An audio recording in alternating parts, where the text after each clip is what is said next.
In 2021, London was crowned the most congested city, beating out Paris, Brussels, New York, as well as Mumbai and New Delhi. And that is due to bad design. See, Londoners lose an average of 148 hours every year while travelling through the city. The traffic is mind-numbingly so, as 2018's average speed in the city clearly shows. Take a guess. What do you think the average speed in London is? 40 kilometers an hour, 30 kilometers an hour, maybe 20 kilometers an hour? Well, if you guessed any of those numbers, you'd be off by a fair margin, as it clocked in at nothing more than 12 kilometers an hour. That's ridiculous, and it's not like London hasn't tried to do something about it either. The city introduced congestion fees over 19 years ago, which are fees you pay to run a vehicle in the city. But the only thing these fees got rid of was the private vehicles, as only 37% of the cars currently in London are private. You might think that's a good thing. Less private vehicles equals less congestion, right? Well, if you had amazing public transport and a well thought out city, this would be true. But London doesn't have that. So what happens when people can't afford to drive in private cars and public transit is not a reliable option? It's pretty simple. It allows for alternative methods to fill in the gaps. So now they have streets full of taxis, rideshare vehicles, delivery vans and buses. The problem didn't get solved. Instead, it got worse, and this is a similar story with many of London's projects and ideas. A great example is the ambitious, expensive and I guess revolutionary Crossrail Elizabeth line. It was meant to represent a turn in public transportation that would streamline the train system in the London Underground and connect commuters to their destinations faster, cheaper and more efficiently. This new line will run from Reading and Heathrow in the west to Shenfield and Abbey Wood over here in the east, without needing to change trains. It will serve 31 existing stations and run through 10 new stations with state-of-the-art designs. If you map the locations, then you'll see how commuters will have fast access to various points through the New Paddington, Bond Street, Tottenham Court Road, Farringdon, Liverpool Street, Whitechapel, Canary Wharf, Custom House, Abbey Wood and Woolwich stations. There's just one problem. The Elizabeth line is still largely inoperable. After breaking ground in 2009, the magnificent project was set to be revealed in 2018. By 2019 though, the initial £14.8 billion budget had risen to £18.8 billion. Then the Transport for London or TfL took over and a 2021 opening date was set, only to be pushed back yet again. The project is now estimated to take into an additional £1 billion, and there has yet to be a clear explanation for the delays and budget increases. But anyway, the TfL pledged to open the central portion of the Elizabeth line in June of 2022, but testing and safety regulations are still ongoing. For Londoners, the overhaul can't come fast enough, and the pressure to change London's fate is rising. In a 2019 survey, 60% of London commuters felt that using public transport was getting increasingly frustrating. The system is notorious for high fares, delays, and cancellations. Nearly 38% deemed it unaffordable as well.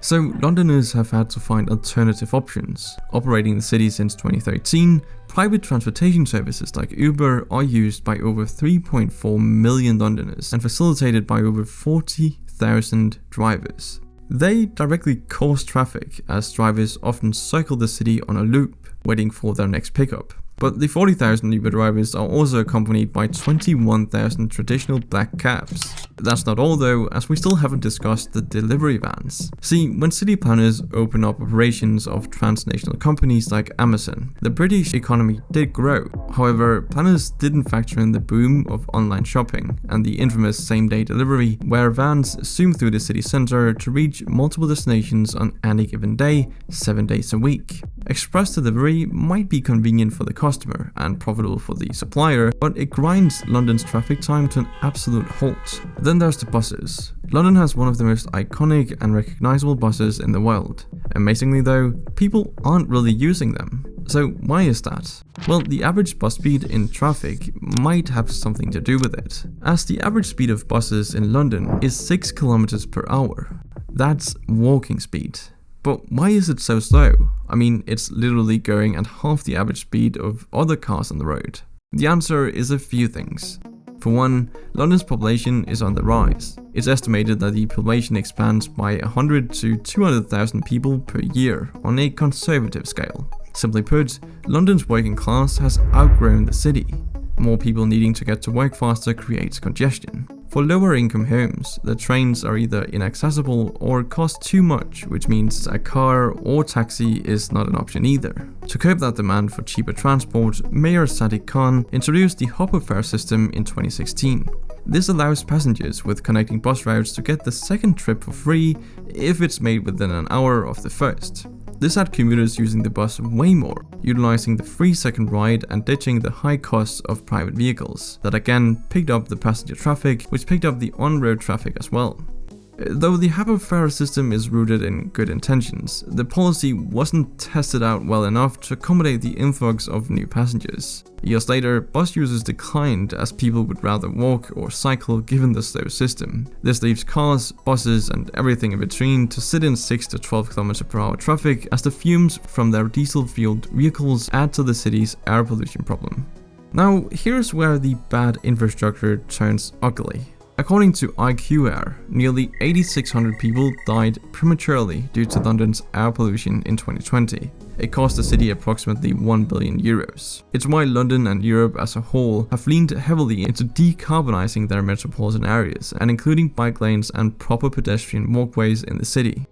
London is great for biking. I mean, it's not Amsterdam, but it certainly is pretty decent. And because of the Paris Agreement, bike lanes and zero-emission travel aren't going anywhere, and are likely to increase. So maybe London should lean into biking as a solution to their congestion problem. I know it seems rather unlikely that you could change the culture so drastically, but Paris has been doing it for the past few years and is determined to remove most of the cars from the roads and become a bike-friendly city. And they're doing pretty well at it, so it's certainly not impossible. But maybe these are just the growing pains of a blossoming city. Although the infrastructure issue is most evident when you look at London's housing crisis, which has been going on for decades. And this is nothing more than lack of adequate planning and not building for a growing population. Add to that the huge influx of overseas investments that have driven up prices astronomically, and you're left with a bunch of people with no place to live. The city needs more houses, a lot more. High demand with little supply will always drive up the market price of any given commodity. That's basic economics. So why doesn't the government just build more housing? Well, it's not that easy. First of all, it's estimated that the UK will require 150 to 200,000 new homes per year to accommodate its growing population. Who's going to pay for that? Well, overseas investors of course, but the problem with them is that they obviously want the highest return on their investment. We can't blame them for that, as that's the whole point, but it means that the only thing they want to build and focus on are luxurious developments, because they will make the greatest return on that type of investment. But the average salary obviously isn't enough to pay rent in one of these homes, so they're mostly just left empty, which only hikes prices up further and it pushes the people out of their own city. It's a painful, continuous cycle, and the only way to prevent it is with regulations that can either prevent foreign investment or force them to only make affordable housing. But then there's the issue of space. Where are all these new homes going to be built? Enter the Green Belt. It's land that surrounds metropolitan areas in England and it can't be built on. It's a favourite for environmentalists, and 30% of the UK's landmass is green belt space, but housing planners see it as potential land they could build on. While building on this space might seem like a step backwards for the city's carbon goals, you just have to remember that nearly 35% of the green belt land is used for arable farming, which harms the environment either way. So what can be done? Well, the infrastructure issue isn't a one-fixed deal. Innovations like the Elizabeth line shows promise, but city planners and elected officials need to work towards coordination with one another, test out policies thoroughly, and obtain and implement valuable input from the public if things are ever going to get sorted. But that's it for this video. Thank you for watching, and I'll see you in the next one.